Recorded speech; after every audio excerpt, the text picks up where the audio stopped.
কাকু আম পারতাছে দি আম আম আম ধরছে গাড়ি পাতাল করে দিয়ে নে গাড়ির উপরে উঠে আম পারা হইতো এই যে দেখছেন বোমের মতো বড় বড় আমগুলা, এগুলা প্রথমে গাছ থেকে পেরে নিতে হবে, তারপর এগুলা বড় বড় চাপাটি দিয়ে এইভাবে কুচি কুচি করে নিতে হবে। এর সাথে লাগবে আমাদের চিনির গুঁড়া।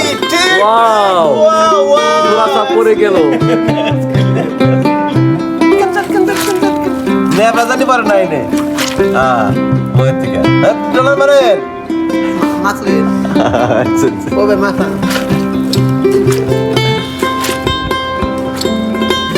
এখানে দেওয়া হয়েছে মরিচের গুঁড়ো, শুকনো মরিচের গুঁড়ো, তারপর দেওয়া হয়েছে লবণ, আছে কিছু চিনি।